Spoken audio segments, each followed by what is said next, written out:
સિહોર નગરપાલિકા દ્વારા 2022માં ઓડિટોરિયમ હોલનું ખાતમુહૂર્ત કર્યા બાદ બીજી વાર ખાતમુહૂર્ત થતા વિરોધ પક્ષ દ્વારા આક્ષેપ સાથે વિરોધ.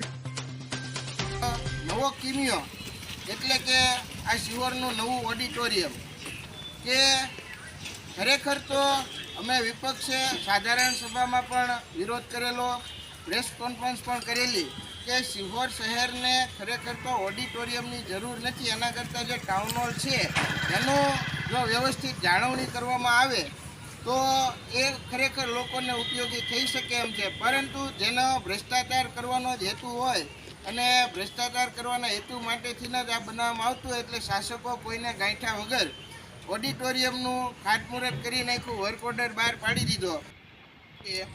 છતાં પણ શાસક પક્ષના લોકો પોતે જ ભૂલી ગયા કે અમે આનું ખાતમુહૂર્ત કર્યું છે અને આની તકતી પણ અમે મારી છે અને ભ્રષ્ટાચારમાં એટલા આંધળા થઈ ગયા છે કે ગઈકાલે એ જ જગ્યાએ એ જ સ્થળનું ફરીવાર ખાતમુહૂર્ત કરીને આ લોકોની આંખમાં ધૂળ નાખવાનો સ્પષ્ટ પ્રયત્ન છે.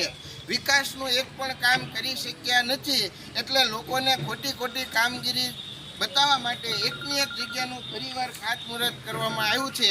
એટલે આ ભ્રષ્ટાચારનો અમે ખુલ્લેઆમ વિરોધ કરીએ છીએ અને આજરોજ કમિશનરમાં પણ પત્ર લખીએ છીએ કે જેનું અગાઉ ખાતમુહૂર્ત થઈ ગયું છે.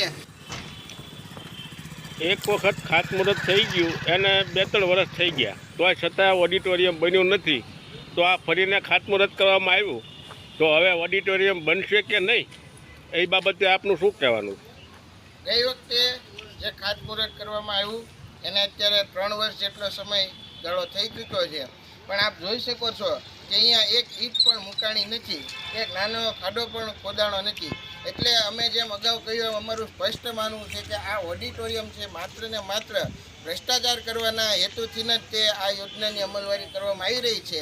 અને આ માટે થઈને અમે તો ત્યાં સુધી કહીએ છીએ કે આ મંત્રી કક્ષાના વ્યક્તિને જ્યારે ઉદ્ઘાટનમાં બોલાવતા હોય અને સરકારી તંત્રનો પણ અહીંયા ઉપયોગ થતો હોય ત્યારે આ સમગ્ર સરકારની આંખમાં પણ એક ધૂળ નાખવાનું આ એક પ્રયત્ન છે અને માત્ર ને માત્ર અહીંયા ભ્રષ્ટાચાર કરવાના હેતુથી જ કામની શરૂઆત કરવામાં આવી છે. એટલે અમને લાગતું નથી કે આ કામગીરી નિયત સમય મર્યાદામાં પૂરી થાય અને કદાચ એવું પણ બને કે 2.5 વર્ષ બાદ નવા પ્રમુખનો કાર્યકાળ આવે તો એ પણ કદાચ અલગથી એની રીતે ત્રીજી વખત પણ અહીંયા ખાતમુહૂર્ત કદાચ કરી શકે એવી પણ અમને આશંકા છે.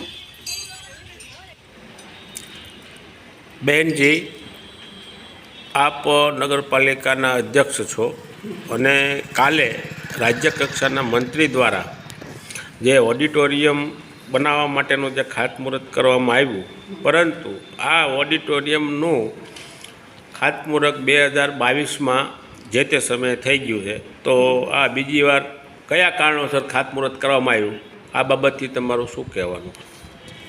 2022માં સરકારની આગવી ઓળખની ગ્રાન્ટ 4 કરોડની આસપાસ આવેલી, ત્યારે સરકારશ્રીની અને સૂચના મુજબ અને નગરપાલિકાના તે સમયના હોદ્દેદારો દ્વારા બંધન પાલટી પ્લોટની બાજુમાં નગરપાલિકાની જે જમીન આવેલી છે ત્યાં પર ઓડિટોરિયમ હોલનું ખાતમુહૂર્ત કરવામાં આવેલું હતું. પરંતુ 2-2.5 વર્ષના સમયગાળા દરમિયાન જે વહીવટી શાસનદાર હતું ત્યારે જે ખાતમુહૂર્ત કરેલું હતું ઓડિટોરિયમમાં કોઈ પ્રોગ્રેસ થઈ નહોતી.